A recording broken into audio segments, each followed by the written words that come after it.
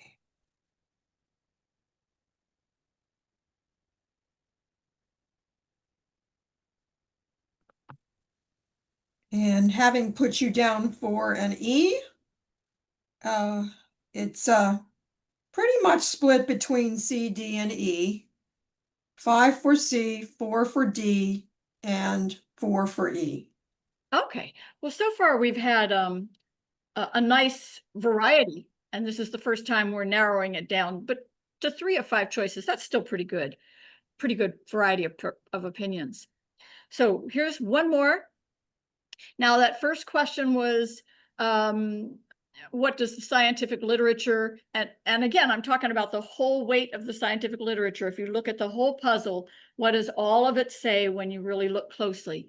And the previous question was, what does the scientific literature recommend for environmental survival with regenerative ag? And this one is, what do scientists recommend eating? What percent do scientists recommend eating for human health?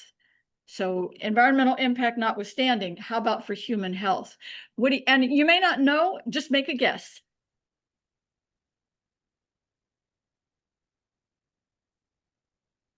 Oh, let me read the choices. A is at any level, as it has no negative impact on the environment. B, 40 to 60% of calories could come from animal parts and products. And again, this is for health. C, 20 to 40%. D, 10 to 20%. Or E, 0 to 10%.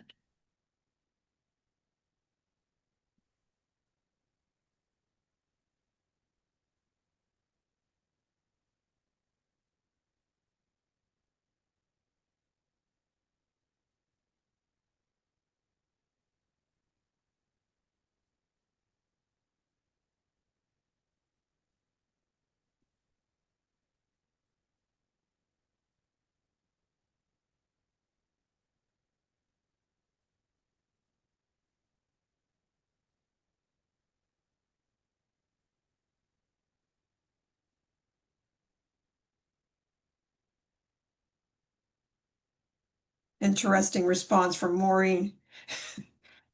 Based on our toxic system, it'd be a negative number. I'm not sure I understood that. What? For health, we probably shouldn't be eating anything because it would be a negative number Well, because this of is the Gus. toxins. I actually wrote it. I was thinking more in terms of how many chemicals and pesticides and stuff that end up in the food supply and end up in the meat. They get concentrated because of just the way biology works. That would be Okay. very negative. Would your answer change if this was all regenerative agricultural systems? My answer above was if regen ag, I would say C. I said above. Okay. Cool. Thank you. Because you didn't specify which way.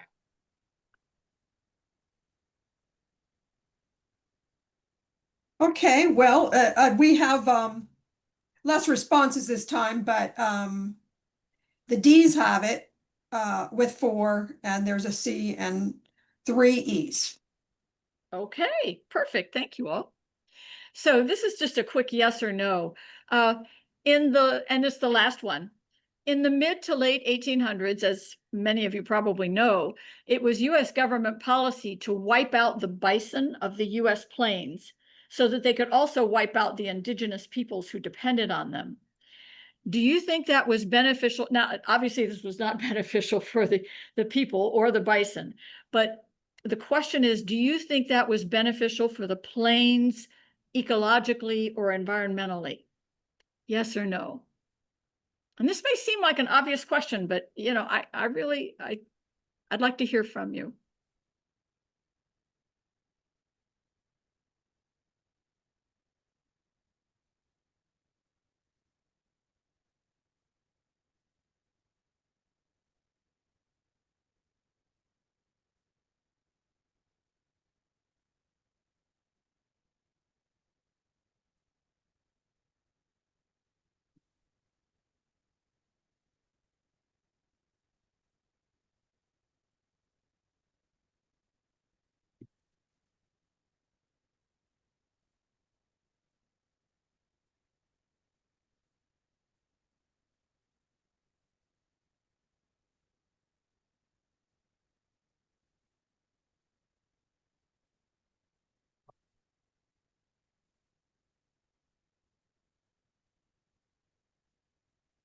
How's it going, Marci?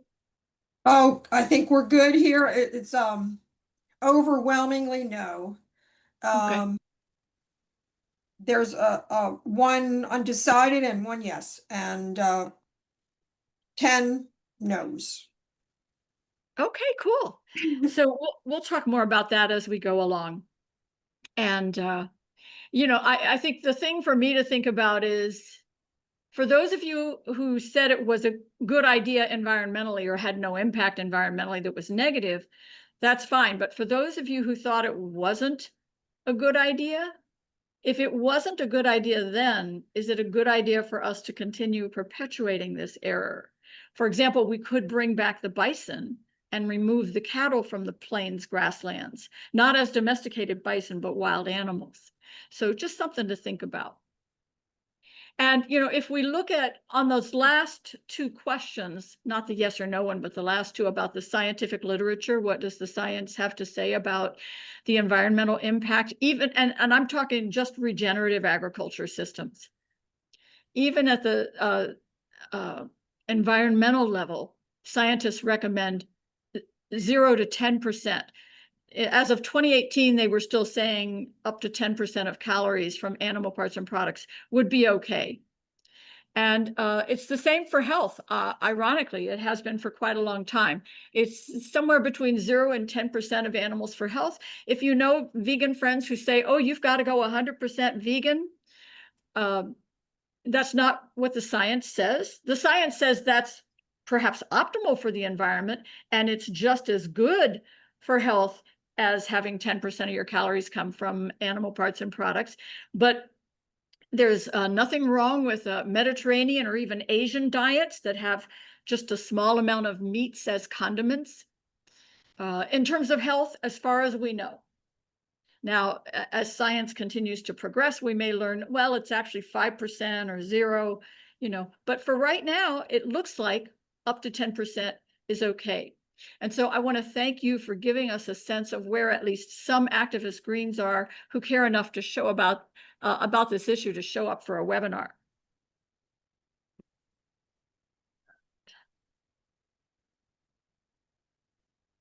So I'll share some info with, actually, let me come back so you're not reading that.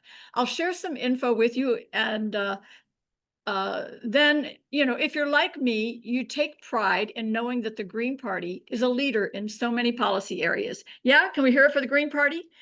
Do we rock? I think so. So our agricultural platform has been one of those ways that we rock. The Green Party was an early adopter, as some of you may know, for adding regenerative agriculture to the party platform. I don't know the exact year, but we can be proud of our environmental leadership and our rejection of greenwash, things that sound sustainable but are just greening our current unsustainable status quo lifestyles. I assume everybody knows what greenwash is, but thought I would give that definition in case you don't. So most people I know have strong opinions on animal-based regenerative agriculture, either for or against. And most of them have only heard one side of the story. And I think that's lamentable. I'm the kind of person, I want to hear 20 sides to every story. I want to hear it, just give it all to me. I don't want to hear one side. And I don't like living in an echo chamber. So we need to hear both and more sides to have an accurate understanding and to be able to tell green from greenwash, what's real green from the greenwash. And if we haven't heard both sides, we're not going to be able to suss that out. So to both camps, I say, can you please listen to each other? So regenerative agriculture, first of all, comes in two forms. There's an animal-based system and a plant-based one. Now, most of us think of the animal-based system, but there are plant-based regenerative agricultural systems as well. So it helps, first of all, to specify which one you're talking about. Originally, many felt that the environmental benefits of the animal-based version were just as good as the plant-based version.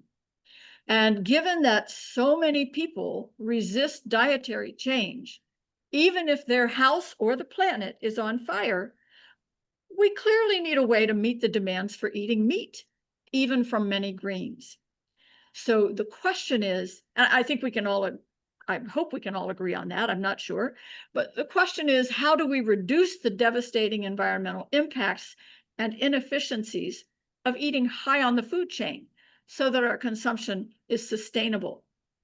And what level is sustainable using those systems? In other words, how do we feed the world without devouring the planet? Now, full disclosure, I am in my 70s and have been vegan for 32 years. Yes, I went vegan when it was really hard, when there was only one type of plant milk, and it was chalk water. It was really, you could not down that no matter what. I was a cheeseaholic while I was, before I went vegan. And the one or two vegan cheeses were horrible.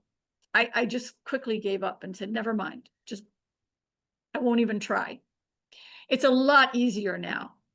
And I have listened to vegans and animal rights activists say for a long time that the solution is for everyone to go vegan, at least those of us in the US who are not poor nor living in food swamps. And I have said to them, well, yes, that's very nice, but I don't think that's likely to happen. And there are those who say it will happen and are working on a vegan world by 2026. There's a whole movement for that. And I totally applaud and support their work, but I kind of don't share their optimism. So I would like a plan B, just in case that vegan by 2026 thing doesn't work out. And I've been working on a plan B for nearly 20 years.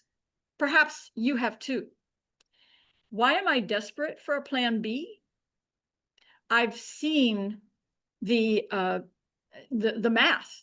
And unless we in the US drastically change what's on our plates, life on Earth is not going to continue for long. And I fear for the children and grandchildren that I chose not to have, but that others did. And mostly, I fear for the other animals, especially the wild ones, whose sixth mass extinction is underway and due to us, excuse me, primarily the habitat loss from animal agricultural land use. So here are some of the Plan B options that I've looked at over the years. I think this is all of them. I may have missed one or two. So I started with those regenerative agricultural systems, both with domesticated animals and the plant-based ones that don't use domesticated animals.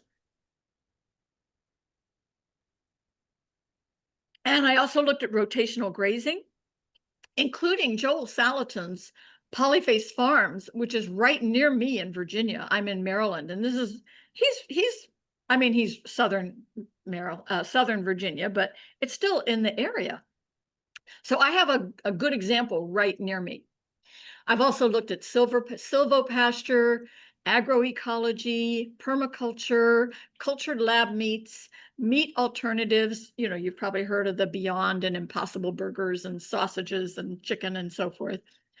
Also precision fermentation, which is slightly newer. It's really making animal parts and products in a brewery, the way we do beer now. And George Monbiot is my favorite author for that information if you want to pursue it further. And then I've also looked at indigenous farming systems. And I've studied each system with high hopes that were soon dashed. As far as I can tell, the only ones of the above that are sustainable are the plant-based meat alternatives, precision fermentation, or something like it, and indigenous farming systems. Now, heads up, indigenous peoples had sophisticated agricultural systems and incredible food forests and more, but they generally did not eat domesticated animals, only wild ones. So they used no domesticated animal manure. And many also ate insects. Their plant growing systems are wonderful, but their hunting system is limited by the sixth mass extinction of wild animals and the current insect apocalypse. So we can resume small amounts of animal consumption from wild game fairly sustainably, I think, once we've reversed that mass extinction that's underway and once human population numbers are once again closer to the range of Earth's carrying capacity. But sadly, we're a long way from there. So what do we do in the meantime? Now, I'm guessing that most of you are thinking you really don't want to hunt, you don't want impossible meats, and you don't know what precision fermentation is, but you're pretty sure you won't like that either. And you're probably also wondering, wait a minute. So what on earth is wrong with the animal-based regenerative systems in our party platform? I thought everything was fine. So originally, I can understand why you thought that. And if you haven't kept up with all sides concerned, I can understand why you would still think everything's fine. But animal-based regenerative systems have now been around long enough that science has documented their limitations, and it's getting pretty clear. The problem with our platform is that it doesn't acknowledge these limitations. It makes it sound like we can just continue eating as usual and just switch from conventional factory farming to regenerative animal products, and everything will be fine. I know many environmental groups who talk that way, if they talk about diet and agriculture at all, and you may know them too. But we're the Green Party. We aren't those groups, and we disagree with them on quite a few things. This is one more. We don't advocate for greenwash nonsense. We call it out. So here are some of the limitations that would be good, I think, for us to acknowledge on our party platform. And we can start by just being aware of these limitations. So the first one, the land use tipping point is the first, and in my opinion, the biggest issue. It's the one everyone agrees on, whether pro or con, but the pro regenerative agriculture folks don't generally talk about it. And some of them I don't think have really looked at the math. The issue is that all extensive grazing systems require 270% more land than intensive CAFO factory farms. That's a problem. We need to be reducing the amount of land for agricultural purposes, not increasing it.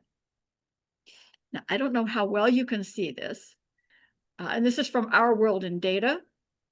So here you can see, I don't know if you can see my cursor, 71% of our land is considered habitable, and half of that land is used for agriculture. Of that 50%, 77% is used for livestock. And this can be land for grazing or cropland to grow animal feed. Despite taking up such a giant percentage of agricultural land, you can also see that meat and dairy, I hope you can see, it's right below here as we go on work our way on down the chart. Meat and dairy only make up 17% of the global caloric supply and 33% of the protein that feeds the world. So this is what eating high on the food chain does. It's just incredibly inefficient. If you have to feed the cow and then eat the cow once the cow is at market weight, most of that feed went to keeping the cow alive while the cow was growing. So it's a lot more efficient to cut out in this case, the middle cow and just eat the food directly. And it's perhaps a little more obvious with this chart, again, from Our World in Data. They convert data to charts that are understandable.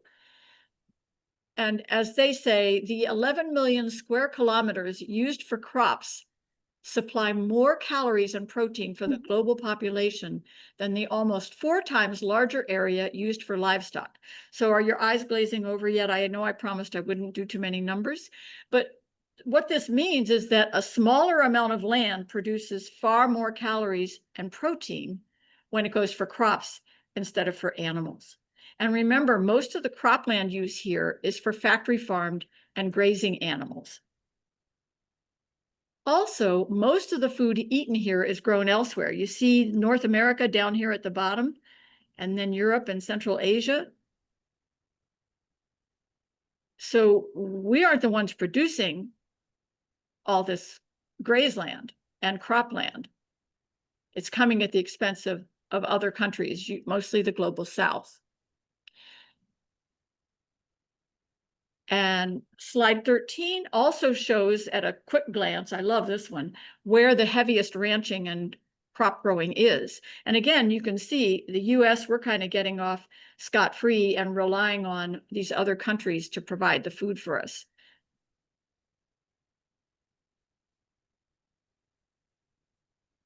Now, there are other tipping points. Land use for me is the really big one, but there are other tipping points that we need to worry about that are part of the ways animal-based regenerative agriculture is limiting. And that's methane, nitrogen, and water. So in addition to biodiversity, animal-based regenerative agriculture systems harm these other planetary boundary tipping points. And the greenhouse gas costs, especially methane, seem to outweigh any soil carbon sequestration benefits. So I add this chart because it has been circulated during the last platform discussion. It was circulated on the National Committee listserv. And it was circulated by someone showing that we just need to switch from beef to chicken because poultry is sustainable. You can see why they would think that. I mean, at a glance, if you haven't read the report and you're just looking at this chart, it sure does look like, hey, beef is hanging out here at 99.48 kilograms of greenhouse gas emissions. Why don't we just come down here to poultry meat, 9.87? Look at that. It's almost the same as all the vegan foods, the plant foods. That's pretty good, isn't it? Well, it is compared to beef, but it's not compared to beans and grains and produce, right? Also, the author of the report, you can see one of them's name down here at the bottom, Joseph Poor. So he was one of the main researchers, and he openly says this about his research if you actually read the study and don't just look at the chart. He says poultry is not sustainable either. It's still too high on the food chain. And I believe he has since gone vegan and recommends that food choice. And he was not vegan when he started his research. That much I'm quite sure of. So a third concern is biodiversity. Animal-based regenerative agriculture does not restore ecosystems and so results in loss of biodiversity. Now you will hear the proponents say, oh yes, it is. We're all about the biodiversity and habitat restoration. The problem is habitat restoration and biodiversity depends on native plants and native animals. And cattle are not native to this hemisphere. They're Eurasian. The same with chickens and the pigs that we eat. They're not native to here. And cattle cannot eat the tough grasses that naturally grow on the plains of the Midwest and elsewhere in the hemisphere. The bison love them and have no problem with them. But the Eurasian cattle need those softer, non-native grasses. And so all of these animal-based regenerative agriculture systems are planting nativized Eurasian grasses and not native plants. In fact, they're getting rid of the native plants that the local herbivores need. So the problem is, if you require the top native wild apex herbivores be destroyed if they're present, so that you can replace them with your non-native invasive herbivores, and then you also need to get rid of the natural wild predators to prevent them from eating the human-introduced non-native domesticated herbivores. You can't, the top plants are not native and the top animals are not native.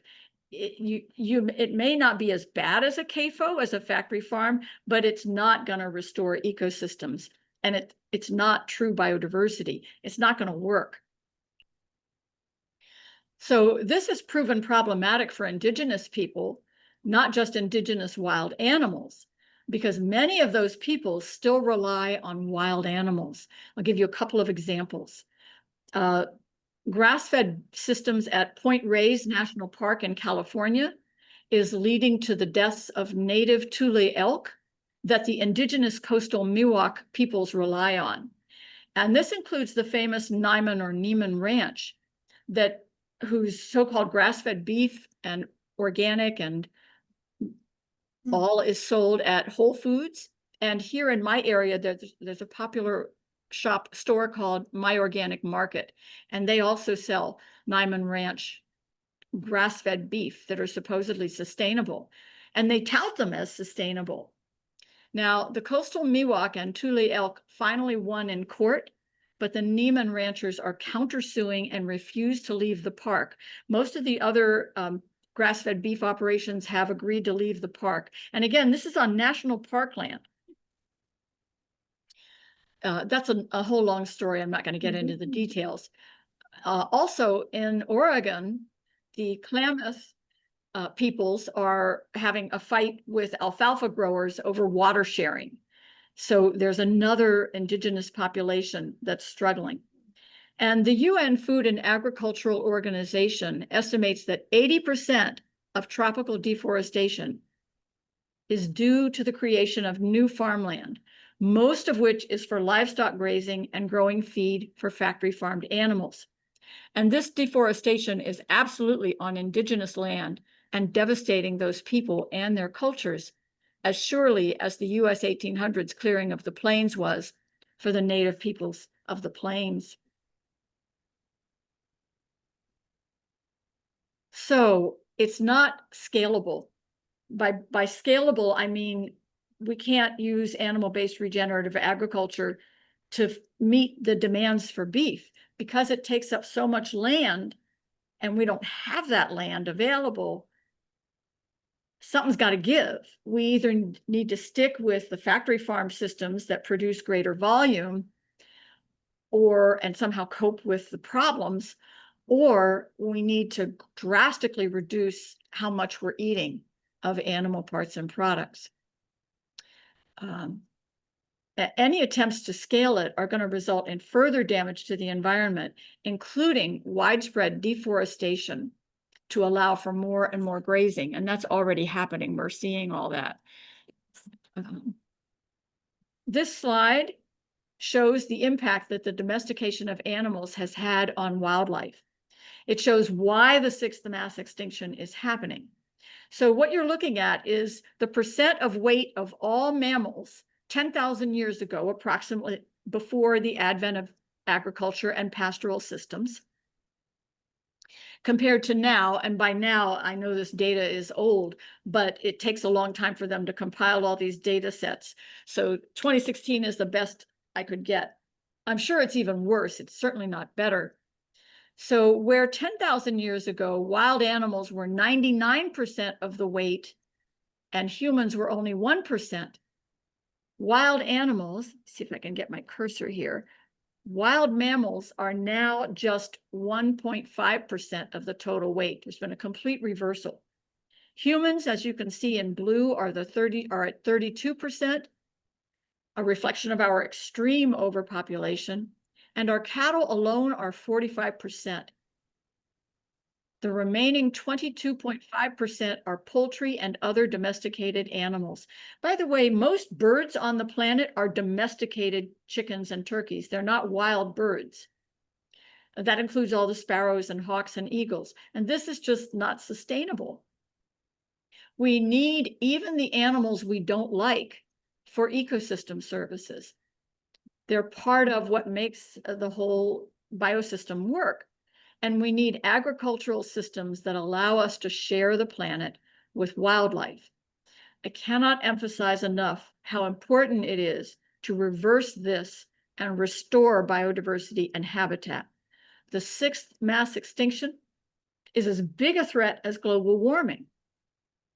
Yet most environmentalists, including Greens, are obsessing over greenhouse gas emissions and not mentioning the biodiversity crash. The Eco Action Committee, to their credit, is an exception. We've been talking about the rights of nature movement, which would help a great deal, but most people outside that circle aren't really aware of the rights of nature movement or the attempts to restore habitat. So even if I could solve all our energy problems right now with a wave of my hand, poof, problem solved. We will not survive if we don't fix this.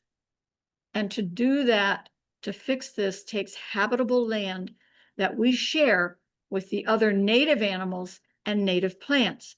And the animal-based systems don't let us do that unless you move to Eurasia, right?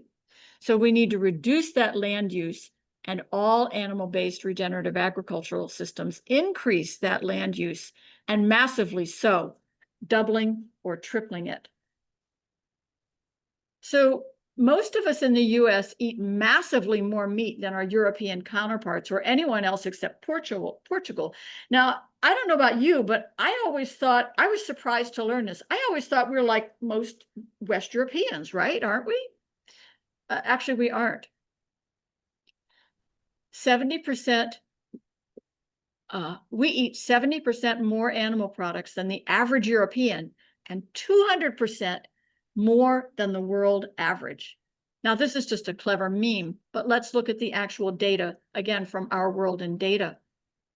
The US weighs in, after Portugal, at 149 kilograms. And you see Europe way down here at 99 kilograms per capita.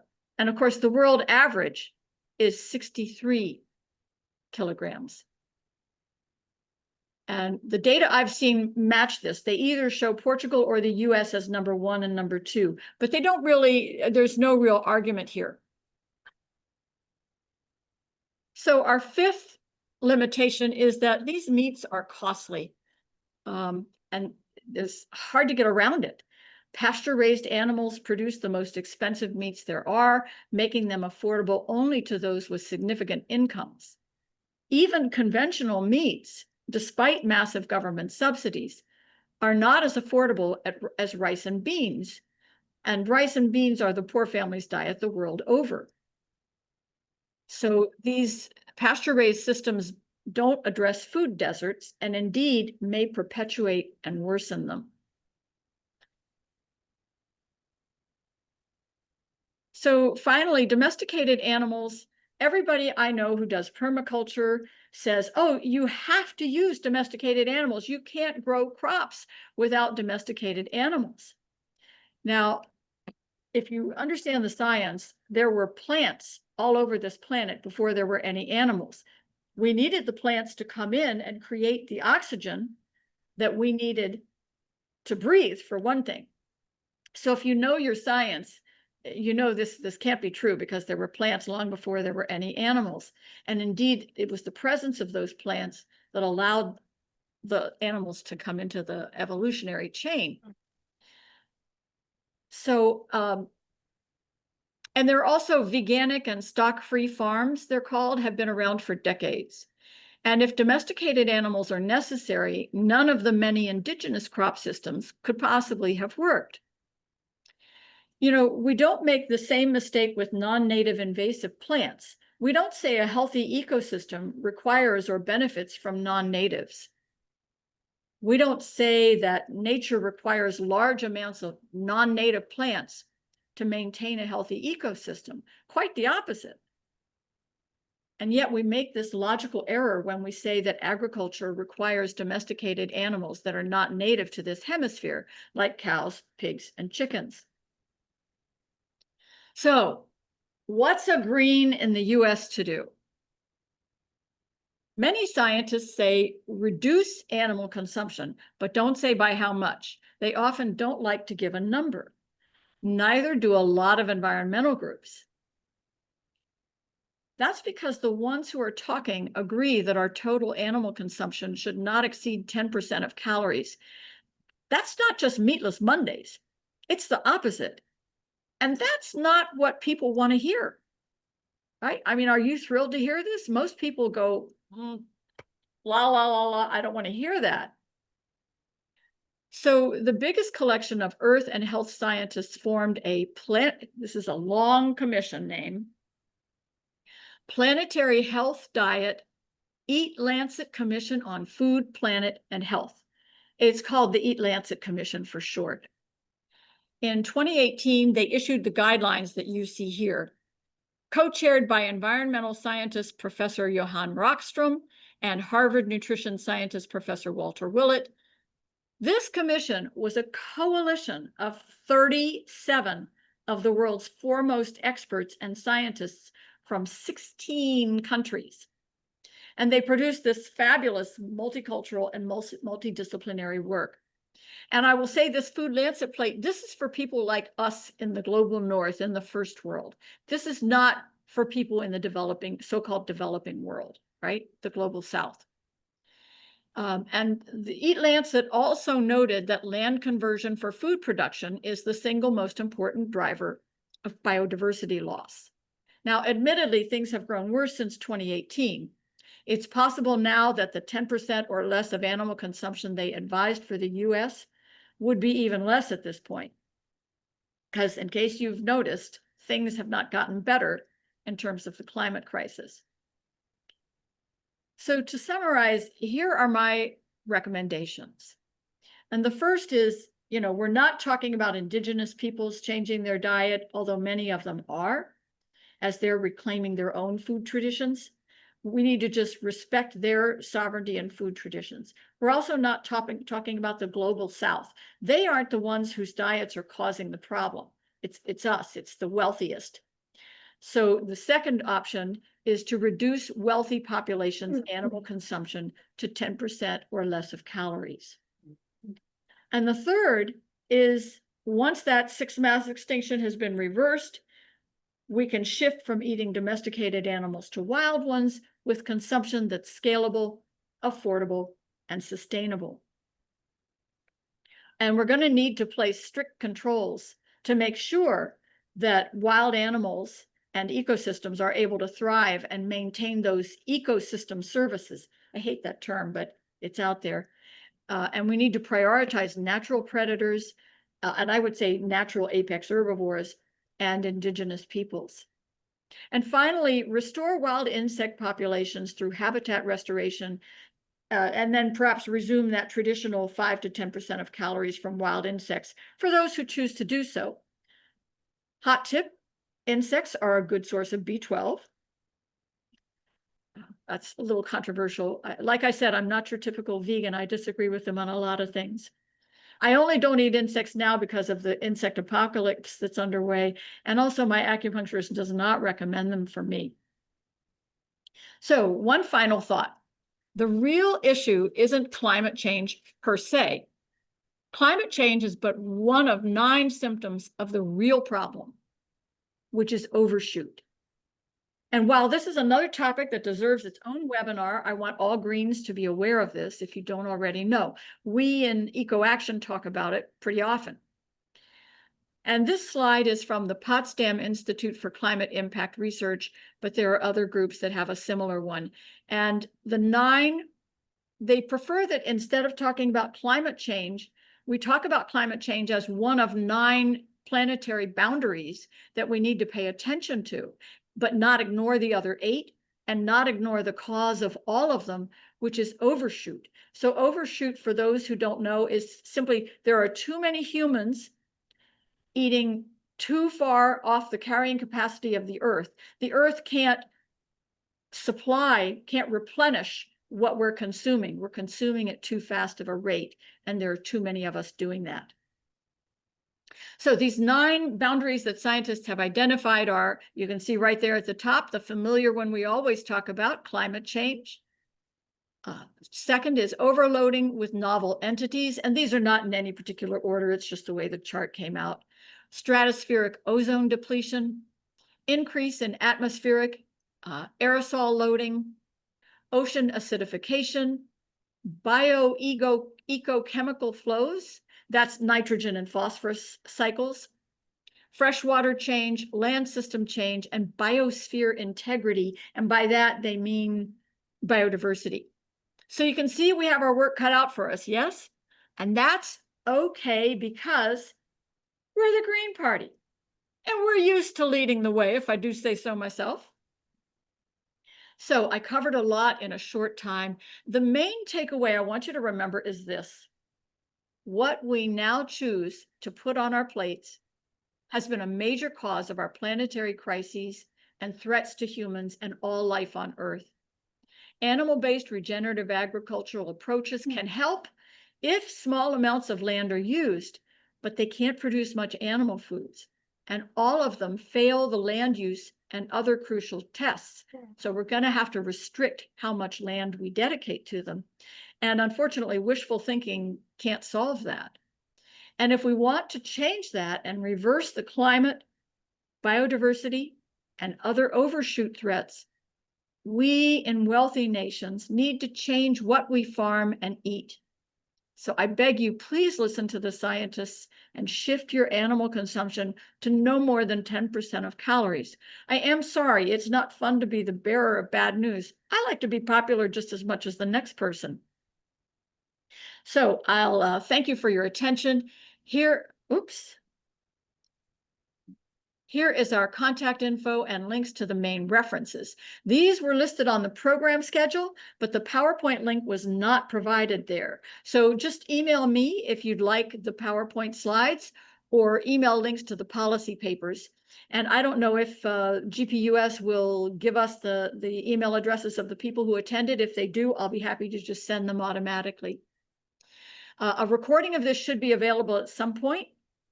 Not sure how long that takes, but monitor your inbox from GPUS for news on that. Marci, would you like to add anything before we open it up for questions? I was just noticing that the slide that looked kind of like a windmill, Yes. that one was not in the one that was posted on the title page. And Yep.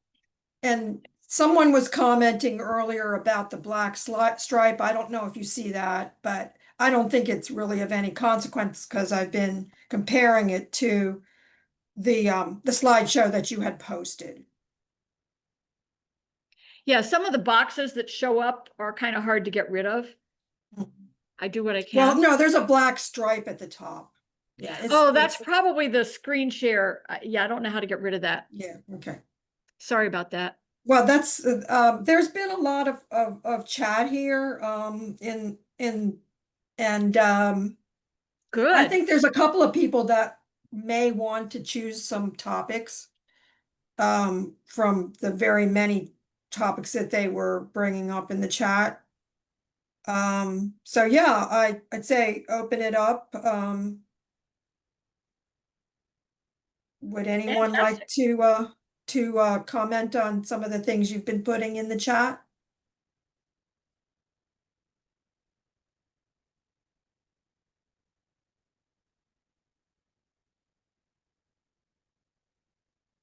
I think I said it so that people could unmute themselves, right?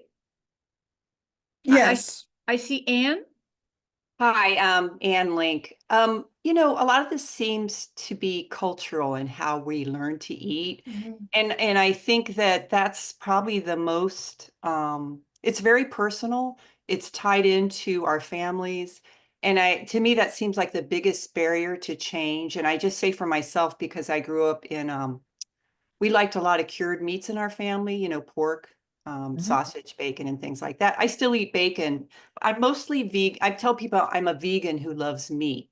I mostly vegan, but I do try to, you know, keep try the meat sometimes, but keep it down. But when I think of like people out west, yeah, I mean, the people who are raising cattle out there have been there a relatively short time in terms of the history of the West, but to them, they've been there for generations. So it's not just that you're saying quit eating meat, it's more like quit being who you are.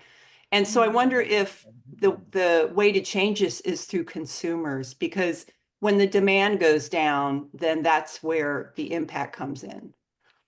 Over. Thank you for that. You know, and that's I agree with everything you said, and I know a lot of people who are right there in that same boat with you. The trouble is almost all of our lifestyle impacts that we need to change are both cultural. Many of them are cultural and personal. They're certainly personal.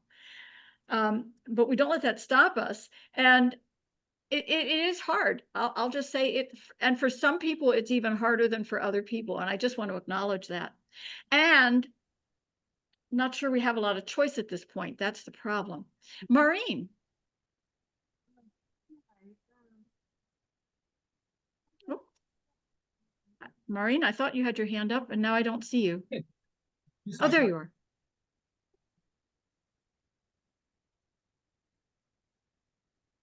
I'm not hearing you. You're on. You're on. Can you hear us now? Oh, yes. Okay, Okay. go for it.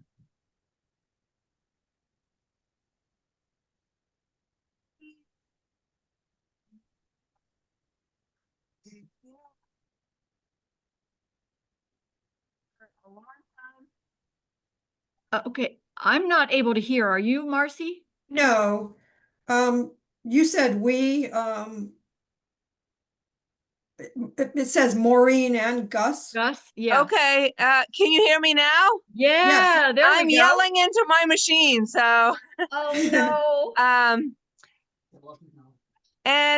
Okay, I've been a farmer for a while. I've been into agriculture and I like biodynamic farming. I've noticed that there's a lot of like these catchy phrases, and I I, I don't know. I haven't been into this regenerative agriculture because I'm just like, it's just another one of those new things to catch people. I'm into local. You need to get local. You know, when I see stuff that's vegan at the grocery store, it comes from like Israel or Africa or wherever. That's not good for the climate. You know, we can't be shipping these things. You need to do local stuff. And you know, I really do think everything should be biodynamic. And there's a lot of benefit you can have from animals. Like I have 10 chickens. I treat them very well. But I use their manure in my garden, and it's great. So I think a lot of it is a matter of scale. You know, we can't vilify all animals because there are beneficial things. You know, and I let my chickens live their lives, and when they stop laying eggs, that's fine. I still love them. But thank you for doing this. I still don't really know what regenerative agriculture is. I would suggest you start with a definition, but thank you. Thank you, Maureen. Okay, so biodynamic, thank you for that. That's another one for me. It feels like every time I turn around, there's a new label being used. And so it's something else to research. The problem, the reason that I'm not optimistic is, as you say, not everybody has a house, not everybody has a yard. So is this going to be something that poor people can't afford in the US? You know, people who live in apartments or condos. And then also just the scale, it's just inefficient to feed an animal to then eat the animal or their products. It's just, I haven't seen anything that suggests it'll be a whole lot better. Obviously it is for you, but I'm more in favor of like collective farming and collective food forests. And the whole point about local is an important point. The only trouble is when you look into it, transportation is only about 15% of the environmental footprint of animal parts and products. Most of the footprint is in the time it took to raise them and the inputs to raise them and their impact on the land and the water and so on.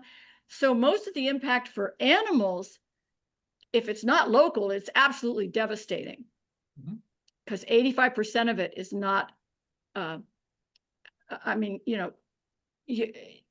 even local though, it's a problem because you still have that 85% of the impact to deal with. Mhm. And then produce, it's usually about 50-50. It's a much smaller footprint overall. And what there is about 50%. It's about 50% transportation and about 50% of the inputs needed to grow the crop. So because it's so much smaller overall, actually you're better off eating, and I was shocked to learn this, but if you look at the research, you'll find it's true. You're better off eating produce from Argentina or Israel, environmentally speaking, than you are eating even local grass-fed beef. The science is pretty clear on that, and it's been known for quite a while. But that was one of the things, like all these rotational and grass-fed systems, we originally thought, hey, this totally makes a difference. Here's the key. Let's just eat local. And now we're finding out, oops. So I think we need to keep current with what the science is actually showing. And I will definitely look into biodynamic farming. Thank you, Maureen. Who else has a question? Oh, sorry, more? Actually, this is Gus on the same. Can you hear me? Yes. This is Gus. Let me give me a second.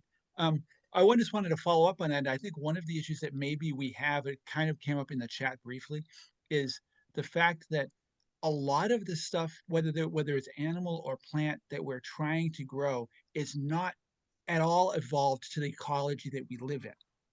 We need to get back to growing stuff, like we're in New England. We need to get back to growing stuff that is adapted to our climate, and that some of that may be stuff that for example, the Native Americans may have farmed that we have kind of pushed by the wayside and we treat as weeds, but they're edible. Some are varieties of things like corn, which isn't native to our area, but was evolved over the course of 10,000 years to grow far better in our area than the monoculture crops do now, and a variety of other things like that. And some of those are issues that, as obviously the issues underlying that are things that that kind of localization of crops and some of the meat supplies are not capitalization. They're not what capitalism will allow you to do because they don't make profits for giant corporations. I'm glad to see that Ben came off of mute. He wants to speak. Yeah, I just want to, before he does, I just want to say quickly, Gus, I swear everybody, I did not pay Gus to say that. I didn't, he's not a, he's actually speaking for himself. But Gus, you're a person after my own heart, a green after my own heart. I totally agree. You're absolutely right. And that'll be part of the biodiversity and the rewilding as well. It's necessary to bring back those native plants. I'm lucky to have a house. I have a mini food forest in my backyard. And I've seen the impact it's had on insects and birds and wild animals. So thank you for that. Ben, I don't see Ben's video, but I'm hoping Ben is still there.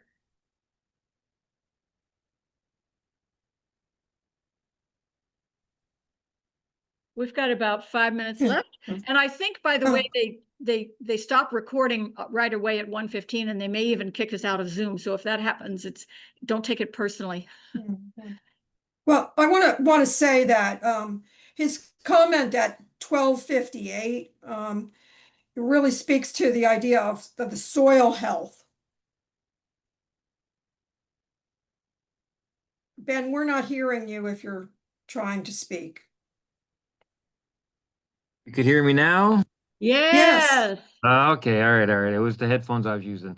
Yeah, soil health is the number one thing we really need to be talking about. Is in a regenerative means we're actually building health in soil. And our gut biome needs to match the biome and microbes that we're eating. And that's what goes back to eating the local. Our gut biomes don't match China or Argentina because that's a totally different climate. I've been practicing regenerative permaculture, Korean natural farming, you name it, essential microorganism. I do all types. And the key is at our elevation in our area, that's where we We do all our own compost and we make all our own fertilizers. We do everything. So we are always feeding our beneficial microbes. And that's what the key to local small scale poly farms. And that's why eating local, and you should eat where you live, your region.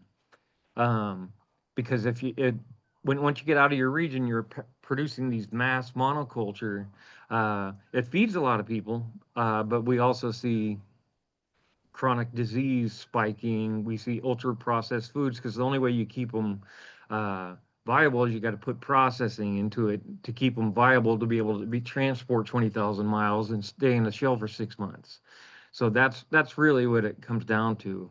And I did work with a multi-species grazing company for about 6 years.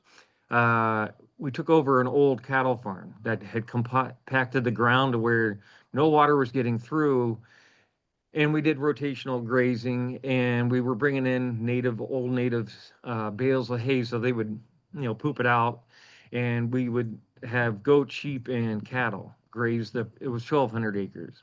And in 5 years we started seasonally temporal. They're going to be 12 months out of the year, but we got two of the natural springs going for about 8 months out of the year from zero. So the whole purpose was to the bottom meadow, the valley of where we were at, was a meadow basically, but he was using it for cattle grazing. So we reintroduced that, and we got that to be a meadow for about 8 months out of the year. And then that was about 5 years ago, and I've moved since then. Someone else took over the project. But I guess it's year round now. And so they got all 5 springs going again.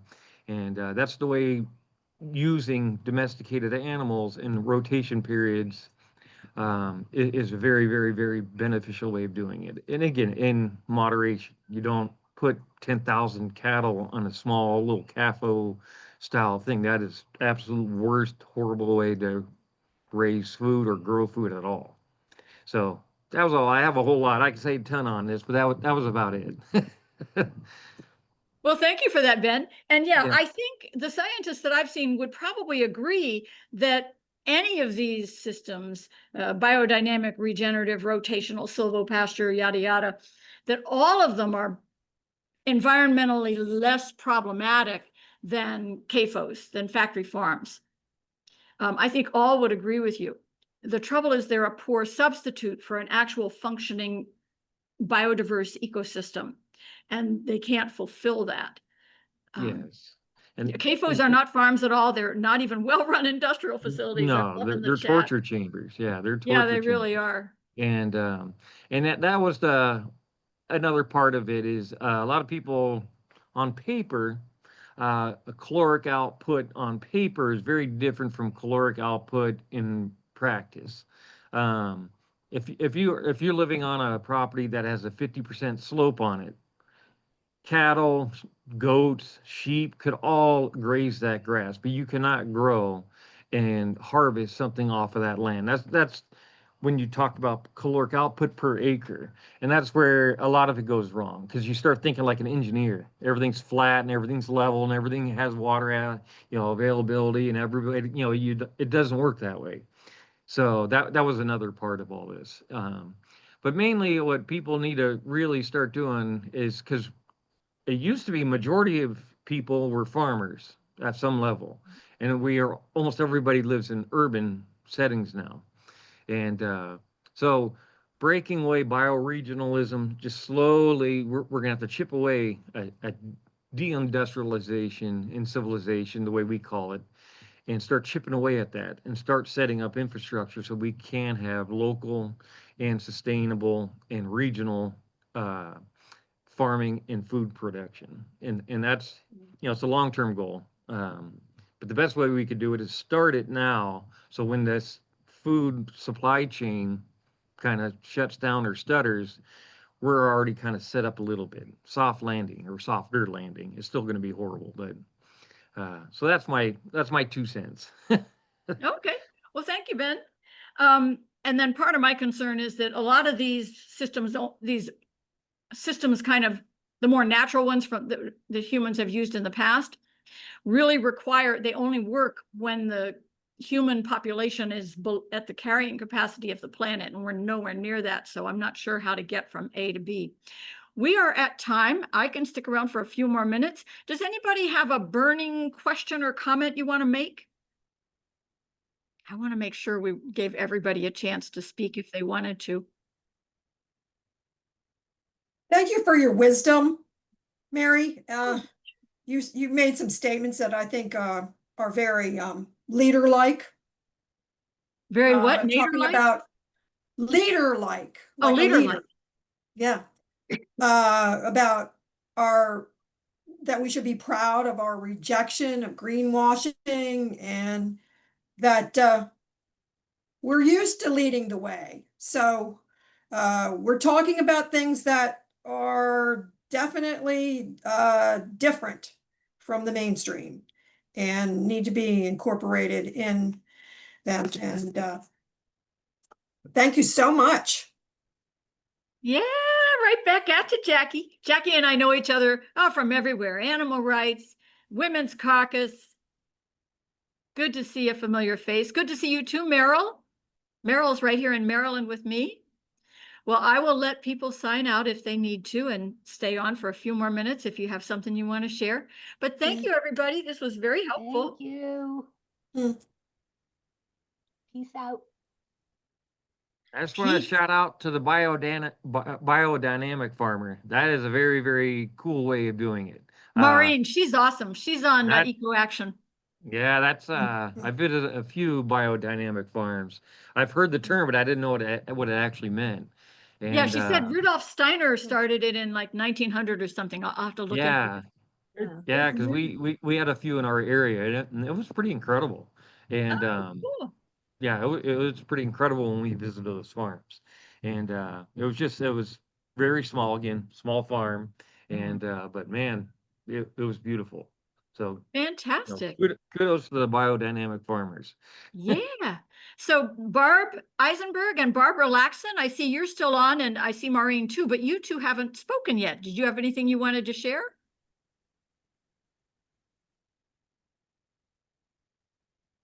Or you just I just wanted to say that I'm really sorry that I missed 3/4 of the lecture because I had errands to run and lost track of the time. By the time I got back, it was really late, but I'm sure that Marci will give me the overview. And it's being recorded. I can see it is recording, and it's not, we're not done recording, stop recording yet. I think I'll go ahead and stop the recording. How do you save the chat? They've changed things around, yes. and Go to the three dots in the top corner, click on that, it'll say save chat. Yeah, that works on mine. Yeah, because it seems like it changes every once in a while. So sometimes they put the dots at the bottom. I wanted to do that, Marci, so I'm glad you remembered. And I'm not seeing.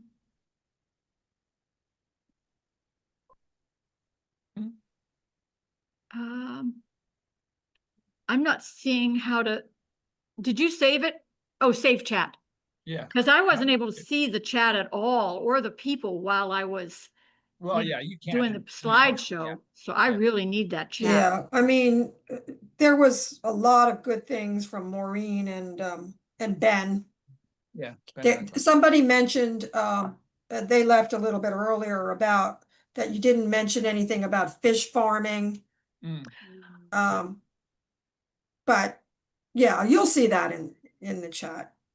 Right. Yeah, so I don't, that's more aquaculture. And it's a part, I suppose, of regenerative agriculture, because technically everything is considered to be under regenerative ag, even though really it isn't. Silvopasture, biodynamic, these are all different things. But they're often labeled under that rubric like they are on our platform. But the fishing, we wouldn't really be talking about fish farms, because that's the equivalent of CAFOs, of factory farms. We would be talking about aquaculture, which is a whole other nightmare, but too big of a topic on its own. It's a good one. Yeah. I think that's a good point. We should try to cover that. And Barbara, yeah, you're on GPUS Action, Eco Action with me and Marci, so we Yes. can talk more. But and I'm happy to share my PowerPoint and like I said, I know these are being recorded. I'm sure GPUS will make them available to all of us. Barb Eisenberg, did you have anything you wanted to share?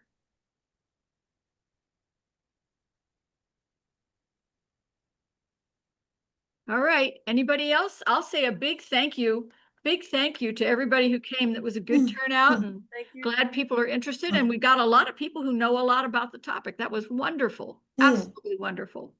And of course, your documents are excellent. I've worked really hard for many Yeah. years to get the science right. Yeah. It's so important to me. Even if I'm wrong, I want to know it. Especially if I'm wrong, I need to know it. You know, That's fair. I don't want to be wrong. This is Barb. I just wanted to say thank you. I'd like to review your presentation once it's recorded and uploaded again, because it's a lot of information to absorb. But I like the idea of flipping the Meatless Mondays. I think that's a good way to think about it.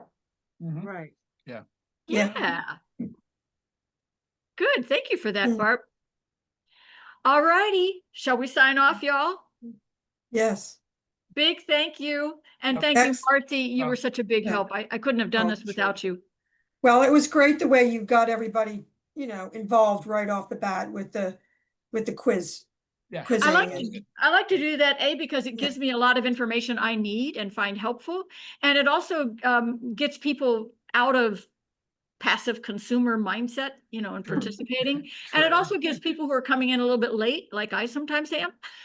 We haven't missed too much. Right. All right. Thank you, everybody. Maureen, we'll you. see you on Eco Action. Yeah. Bye. See you around.